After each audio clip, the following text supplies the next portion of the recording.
Hello, YouTube. Tanner's been taking a break, so it's my franchise, so I might as well review my own franchise. Before I give you my thoughts on my own movie, Tanner did not pay me to do this review for him. Mm. Starting off with the positives on Scream is the opening sequence to my movie, because this is apparently Tanner's favorite horror movie opening, which I can't blame him. Now I won't have to kill him. From the first phone ring to Drew Barry's death scene, it's an absolute classic of the horror genre. It is a very influential opening for all horror movie fans, and it's supposed to be inspired by When a Stranger Calls. But we all know I did it better. And Tanner wants me to write down here that he was honestly kind of scared when he saw Drew Barrymore hanging from a tree. Kind of a wuss. His second positive is Neve Campbell, which is his favorite final girl as Sydney Prescott. Sydney Prescott is his favorite final girl of all time. It is a very interesting character where every single sequel she builds from the first movie, from the last movie. She knows more what to do. She is just a awesome actress and a awesome character. A lot of people, I've actually seen people say that they're very mad that she's not back in Scream 6, which I'm okay with. I'm fine with her not being in here because I think Scream 5 worked without her, honestly, because if you cut her out, there wouldn't be a difference, which, yes, I'm reading off of notes and I can't see. With other positives is the cast and characters, where you get cast with Drew Barrymore, Courtney Cox, David Arquette, Neve Campbell, as he already mentioned, Jamie Kennedy, Matthew Lillard. They are all great casting characters. Of course, you get Matthew Lillard as the great Stumacher who chews every single scenery that he is in and is just an awesome character. He's just all the characters in this franchise are pretty much perfect. I couldn't say anything negative on them. They're just all fun characters to watch. They're all fun characters to watch and enjoy. You will really root for them, especially Neve Campbell. And to me, Stu Macher is the best Ghostface. Him and another person in Scream 4, which I will talk about then, are both contenders for being my favorite Ghostface.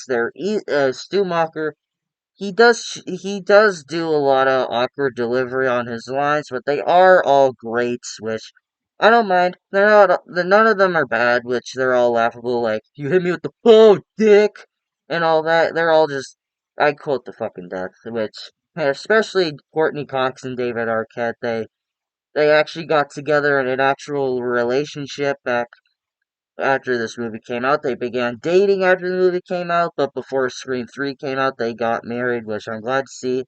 But sadly, they got divorced. No wonder. I'm gonna get yelled at. Of course, you get the amazing Jamie Kennedy, which ruined the Tremors franchise, just saying, but his character in here as Randy Meeks is the geeky horror guy, the geeky movie guy, which Tanner can relate to. I mean, just look at this channel he's doing. Look at what he's making me doing. But I like the character. Sure, he's not the best character of this franchise, but he is a very interesting character. He's a character that I like to watch. But pretty much all the casting characters are all perfect. I want to talk about the phone calls, which to him is very terrifying, which it is because he says, "I'm going to cut you like a fish." And the person who makes those calls is the awesome Roger L. Jackson, which is an absolute horror icon in my mind. He will always be my Ghostface. He has always done the voice work for him. Which I found interesting. The person who directed this, Wes Craven, did not let any of the other actors or actresses meet him because it would have made him more scary, which I'm glad he did because it does make him more scary, which I'm glad. And he's also just got a very scary voice, and I've seen him do a lot of work with some people, and the fact that he's in like the new ones, which I'm glad to see. I really like him. He's a which in the movies they use like a little voice box, but it's actually Roger L. Jackson with that. awesome, sexy voice, baby. I love how meta this movie is, where you get like horror movie references, you just get movie references. The people in this movie know the horror genre. It's just awesome to see how meta this movie is, and it's the reason that this movie is very popular is just because how meta it is, where you get horror movie references, people quoting movies, where you get Randy Meeks, the very geeky horror guy, which made this movie very meta. I just like it. It's something that made me fall in love with this franchise, just how meta it was and how it like utilized the horror genre, how meta it was, and then you got more movies like this, how they became meta and all that. Like you even get like a scene with Nev Campbell, which Sidney Prescott, where she goes that she doesn't like the horror genre because they're all the same. It's some big-breasted girl who can't even act right when she runs up the stairs when she should be going out the front door. It's insulting. But Cindy ends up doing that when she gets chased by me. Shouldn't talk shit, should ya? Speaking of chases, the chase scenes in this movie, I am the best at them, and oh wait, I need to read off his script. Damn it. But yes, the chase scenes in this movie are awesome. They're very just they have the best chase scenes in the horror genre themselves. Sure, they're not in the sequels themselves. They're not as good, but in this one, they're really good. Such as in Stu's house when they're chasing Sydney and when they're just going all around the entire house and they're just all very awesome to watch. And every time there's a chase scene, you're probably just like sitting in your seat like, oh god, are they gonna live? Are they gonna die? Oh no. You do that, you're all wussies. Grow up. Please don't fire me. Now, this is a small little thing to talk about, but the Wes Craven cameo, the person that created me and The Nightmare on Elm Street and all these other movies.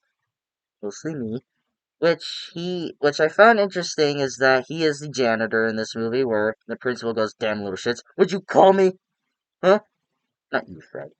And during that Wes Craven cameo, Wes Craven is wearing the hats and the original sweater from the first Nightmare on Elm Street movie, which he writ and directed, which is one of my favorite horror movies. But apparently I'm not his favorite. But yes, the Wes Craven cameo is just awesome to see. It's just very interesting to see. And just the late great Wes Craven and that cameo alone grew up with him. Which I can see why. Now, like the opening sequence of this movie, I think this has the best final act in horror history. Like with Billy and Stu going over their plans, saying that they're the one that killed everyone. It's just awesome, especially just the entire house, the Stumacher's house, in which was actually in the fifth movie, which I'm glad that they did. But it's just awesome to see this. It's just an awesome finale for this movie. It's not the best way for the movie to end, but it is very creative and it's absolutely fun to watch. Like where they're just in this entire house and everything's like there's a lot of things happening. Like you get like Billy and Stu, like with Matthew Lillard delivering all these over the top lines, which he absolutely loves, and just going over their plan and like why they did it and all that. Which I really like the motivation for Billy, which is like how Sydney's mom was sleeping with his dad, and that's the reason that his mom abandoned him. And then then Stumacher's just like peer pressure. So much is happening where Stu and Billy are cutting each other out to make them look like they were survivors, where everyone else was dead and they were just left for dead. And just everything happens where the gun is gone. It's like, we got a problem here. And then yeah, Leather shows up, but that doesn't go well. And then Sydney tries to overpower them. And then the just everything about the final act where just everything going on is just a lot of fun to watch. Speaking of Matthew Lillard, the comedy in this movie is funny. Sure, this is considered a horror comedy, but there are serious moments like the opening scene and when it comes to Ghostface, and there's a lot of funny scenes which mostly comes from Matthew Lillard. Every time he's on screen, a lot of his lines are not the greatest, but they are funny as shits, and a lot of the scenes in here have always made me laugh. His line.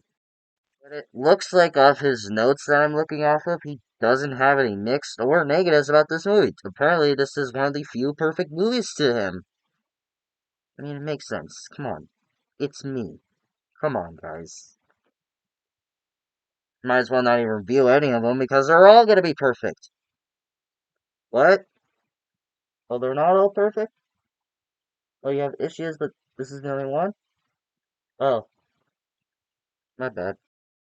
So, I don't know how to do this. I guess you should go on and buy it, add it to your collection. And off the other notes, it says that if you like this review, like it. If you loved it, subscribe and hit the bell notification so you will get notified for his latest videos and the upcoming Scream movies, which I'll be doing. And, yeah, I guess I'll see you in the next one. I don't know. This is my first time. He's not paying me so much, but I'll take it.